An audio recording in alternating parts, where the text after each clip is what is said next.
Welcome to the second in the series of videos about the Mini APM 3.1. I've already created a series of videos on the channel, 8 in total, that covers the main points for the APM 2.5, 2.6 and 2.7. And if you've already watched the first video in the series, then you'll know what I'm talking about. If you don't, then I strongly recommend that you go back and watch the first of the videos in this series, which actually covers installation of the board, initial setting of the firmware and the initial calibration routine.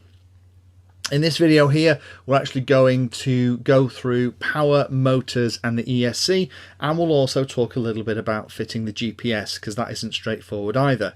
Everything with 3.1 at the moment, particularly with the custom looms that have to be created, and the fact that it's a newer board, so the information on the web isn't as good as it could be, means that it's a little bit more challenging, but it is all doable. So in this video, we'll go through all of this stuff, and by the end of it, then by watching the remainder of the series about arming, modes, fail-safes, log files, auto trim and auto tune, and introduction to mission planning, you'll know and have this board working fine. First thing before we talk about GPSs and other bits and bobs is you'll have noticed that since the last video I've actually popped my APM 3.1 on a small vibration proof mounting. You always should mount these kind of boards on vibration proof mounts. This one is actually one that's custom made for the APM 3.1. It's got 30mm mount holes on it. I think it'll also fit some of the other small form factor boards too. I got this one from eBay. If you just search for APM 3.1 mount, you should find them.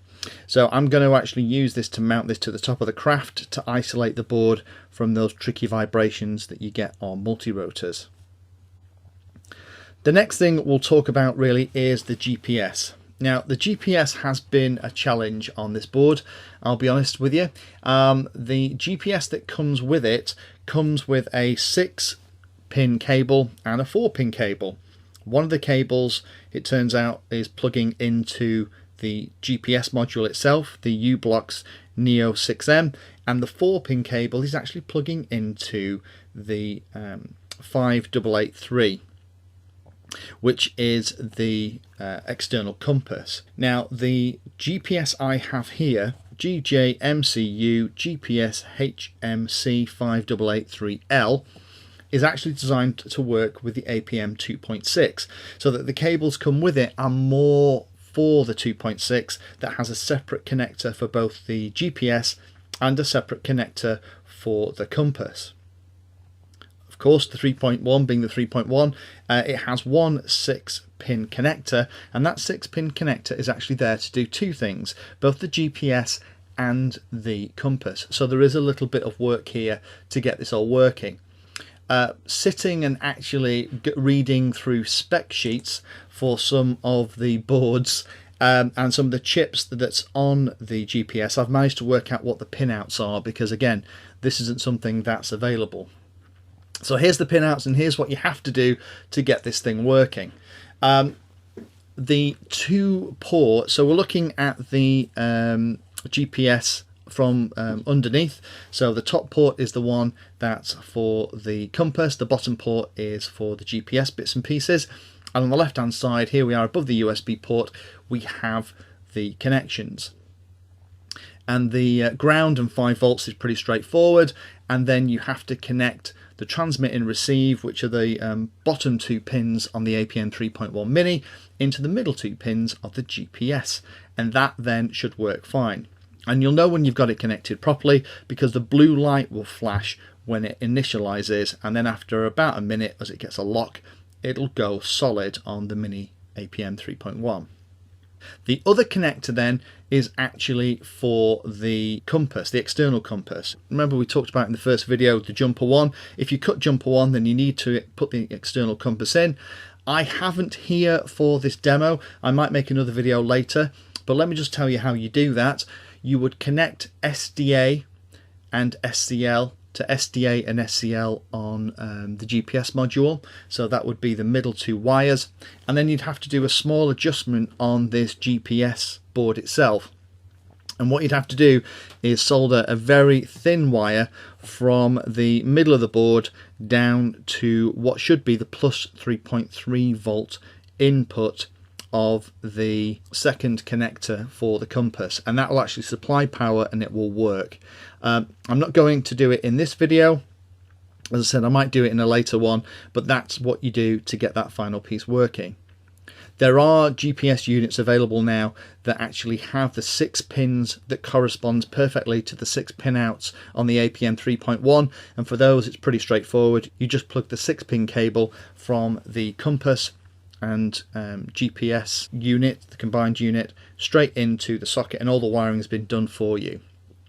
But if you're like me and you have this compass which is actually for the APM 2.6, you are going to have to make a few changes just by unpulling the pins and popping them back in the right spot. And if you follow this wiring diagram, you'll be good. Let's talk about power. Now, there are a number of options to power the board, just like the original 2.6. It's not quite as complicated. We actually have a couple of options here. We have 3 really. The first is to power the board using the power module. Now, here's the power module that I have. I'm going to replace the ends with Deans. Yes, I know I still use Deans, but I have for ages and they work for me. The Deans connectors will go in between the battery and the power distribution board inside the craft, and what that will do is it will plug into the power management input, which is in the top left hand corner.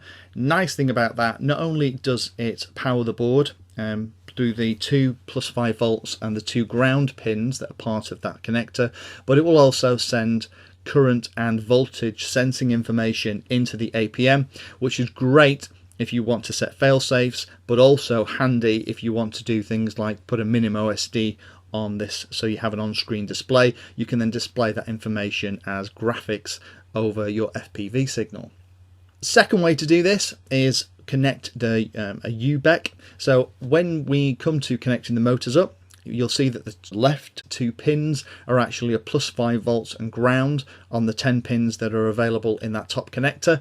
You can connect those to one of the power pins and the ground of the ESCs that are in part of the motors that are powering the motors, or what you can do is you can connect that plus 5 volts and ground to a separate UBEC that you're using to power the board.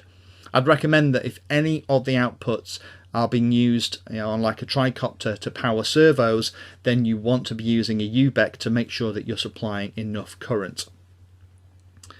The third way to do it, and I'll change the slide here, is you can actually kind of cheat a little bit and double up the top 2 ground pins and the middle 2 plus 5 volt pins that are in the power management socket, and actually connect those to your UBEC or the battery illuminator circuit output that's part of your speed controllers. Now, the reason that you might want to do that is you have to solder underneath the board. There's a jumper, JP2 it's labelled, and if you're going to power the board from the motor output at the top, which we've just discussed, you need to solder JP2. There are comments and bits and pieces on some of the forums online where some people are experiencing problems flashing and updating firmware once JP2 has been soldered. Haven't quite got to the bottom of it, but a lot of people on the forums are recommending at the moment that if you're going to power your board through the battery illuminator circuit that's part of your ESC or via a UBEC, then connect it to the PM socket through these bits here. That means you don't have to solder JP2, and you potentially won't come into any of those hiccups. Okay, so that's power. This one I'm actually going to use, like I say, the power management module. That'll give me a little bit more fun. Next thing we'll talk about then is how you connect the motors up. To connect the motors to the APM 3.1, we need to use the top connector, which is 10 pins. And looking from left to right, we have outputs 1 to 8, and then at the very left hand side we have the 2 power connections that we've just talked about. And again, those can be used to power the board if you solder JP2 links on the back of the APM. Now, one of the easiest ways to figure out how to put your motors in and get them connected up in the right way is to kind of follow this very simple routine that I've developed over many years of building quads and a couple of hiccups on the way. First thing to do is to find out what the layout of the motors needs to be for APM. This is actually in the interface, but it's also documented in the excellent copter.ardupilot.com/wiki/motor-setup. If you scroll down on this page, you'll eventually find all of the diagrams for all the different motors. And the way it works here is that anything that is a green circle is a clockwise prop, anything that's blue is a counterclockwise prop. And here we have on the right the layout that we're going to use. So you can see here that the front right motor is 1, back left is 2, front left is 3, and back right is 4. And these numbers correspond to the motor outputs on the actual connector itself. So it makes it very easy and straightforward to actually do the wiring up. But as it's an APM 3.1, what we're going to have to do is make up a wiring loom. So before we jump out of the slides and I show you how I'm going to make the wiring loom, let me just talk about the easiest way that I've found to keep track of these motors. With this diagram in front of me, I put the quad on the table in the correct orientation, so the front is away from me, and on each of the arms underneath the motor I just write with an indelible pen, typically a Sharpie, the numbers 1, 2, 3 or 4, or if it's a hex, also 5 and 6. And then on the actual servo connector for the ESC that's connected to that motor, I write the number again. And as a final stopgap measure, I also put a number of dots along the signal line that also denotes the number of the motor. So 1 dot for motor 1, 2 dots for motor 2, etc. Now this might seem like a lot of trouble to go to, but I've had a couple of models where I have accidentally crossed over 2 of the motors, and what will happen is as immediately as it takes off, it'll try and do a correction and then flip 180 degrees and land upside down in the grass. And I've done that on 2 models by rushing things and not following this process. Every time I followed this process, it worked perfectly. So I'm going to just figure out which of the motors are which here and label them 1, 2, 3, 4. And now we can make the wiring loom, because we're going to have to plug the 4 motors into a special wiring loom, so we can plug that wiring loom into the top connector of the APM. So back to the bench, back to the crimping tool. So we have a couple of options here to connect the servo lead that goes to the ESC to the individual signal wires coming out of the top of the APM 3.1. The first one is to actually get a couple of servo extension cables that have these kinds of ends on, to then cut the cable in the middle and then solder the signal wire to the corresponding wire on the APM. That's one way of doing it, and then you can just plug the servo into the connector and you're done. Second way is to actually use the Arduino headers that we were looking at in the first video, and again these are pretty cheap and cheerful things. You can get them from our friends eBay, Banggood and others. The nice thing is that these actually, I'm not sure if you can pick this up, but they're designed to snap off in 3s. So what you can do is if you snap yourself off 3 of them, then they fit really nicely into the servo plug, and that then provides something that you can solder the wire onto, bit of heat shrink over the top, and that's one way of doing it. And I'd always recommend that you do them in 3s just for a bit of mechanical strength on the connection. One pin will wiggle its way out. The final way, which is the way that we are going to do it today, is to use the crimpers. And using these crimps, which are actually the pins, put one of these on each of the first 4 wires, and then these push into a servo connector. So they have them proud coming out the other side, and then the servo connector pushes into the housing, the other side of which the servo lead from the ESC goes into. and there we've made our connection up. And that's the way I'm going to do it. And on each of these, I'm going to write the motor number so that I can match the corresponding number from the motor to the connection to make sure that I don't have any hiccups. So again, let me get the crimpers out. I'm going to put 4 connectors, one on each of the first 4 wires out, 1, 2, 3, 4, and we'll come back and have a look. So here's the pin on the end of the wire that's crimped. You slide it into the servo block.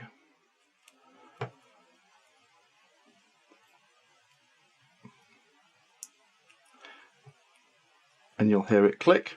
Once it's like that, then what you do is you get the cover that goes over the top.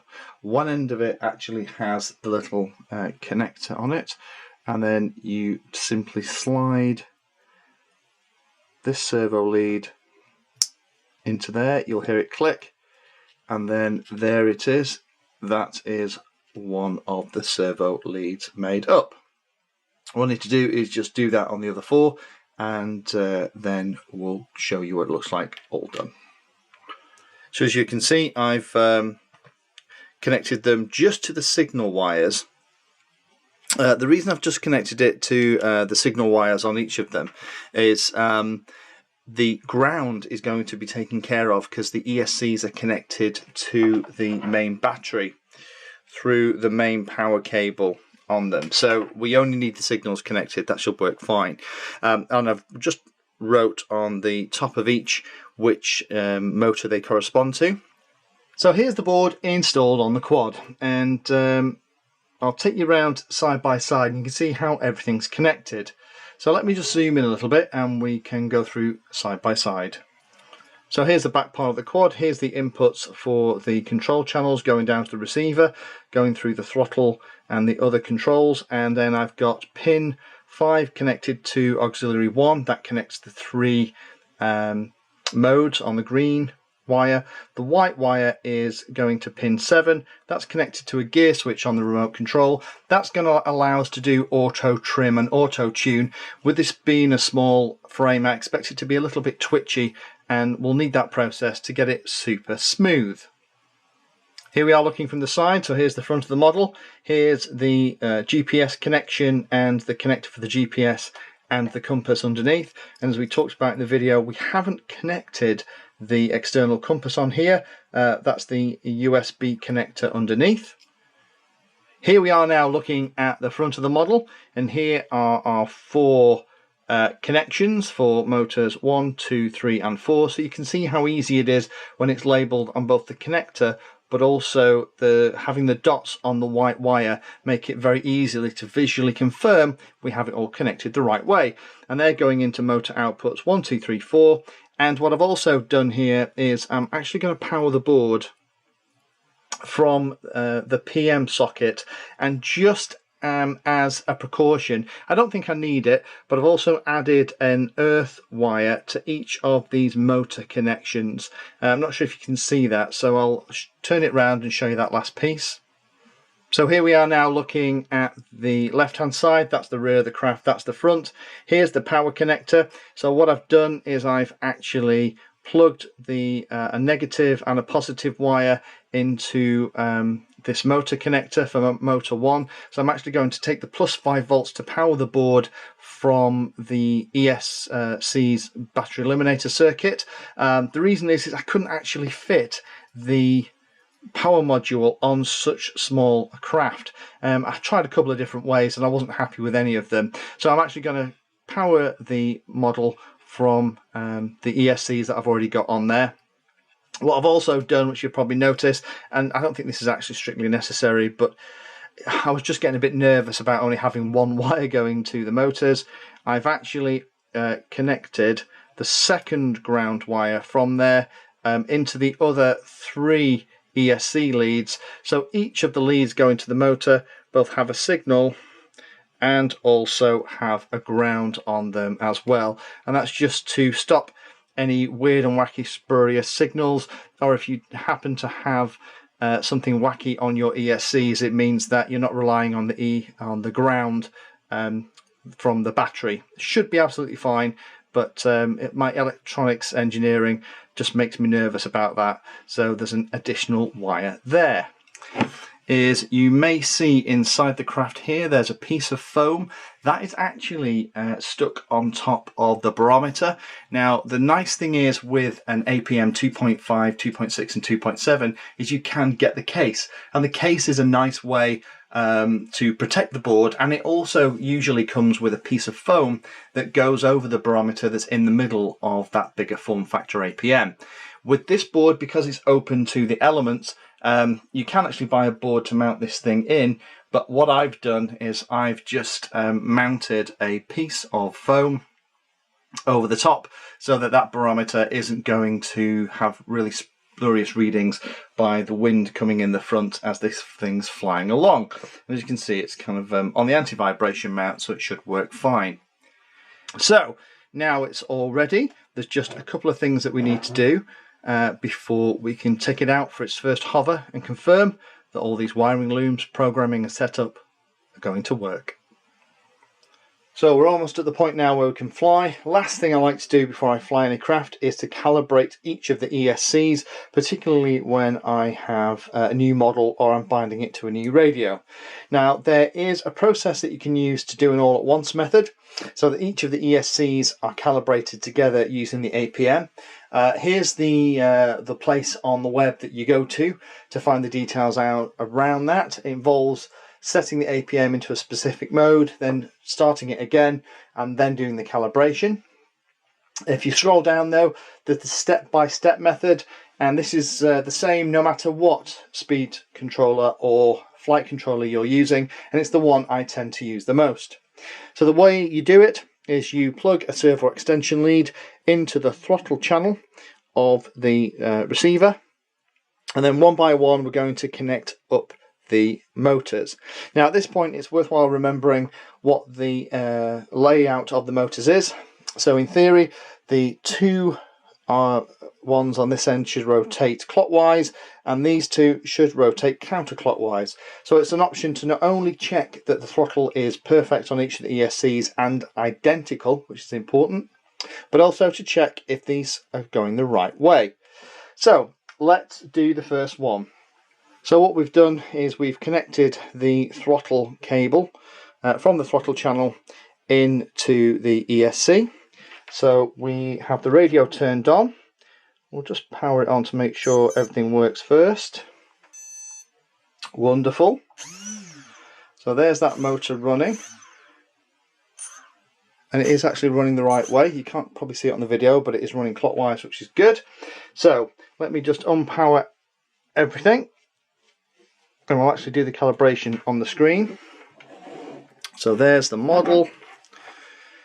There's the radio. Now to do the calibration, we're going to plug the model in. This is why we have the props off, because it's slightly dangerous.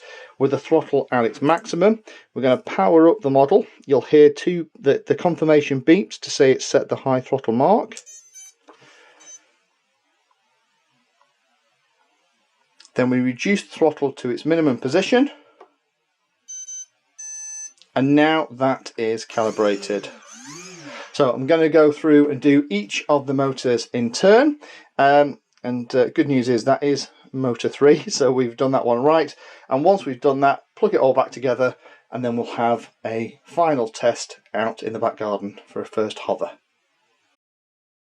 So here we are in the back garden, and as soon as I arm the APM, the motors will start spinning, and I'll just do a very quick hover to the bottom of the garden and back.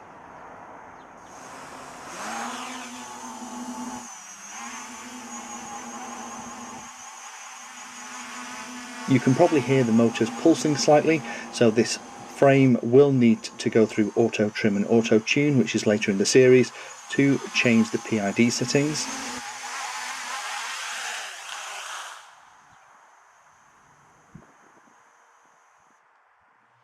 And finally, a very big thank you again to banggood.com for sending me this board and GPS to put these couple of videos together with. The rest of the APM series is part of the APM Mini 3.1 playlist, and will take you through everything else you need to know to get this board, which is hopefully now flying, tuned and perfected so that you can do everything from FPV to sport flying to mission planning. Thank you for watching. Please like, subscribe, and happy flying.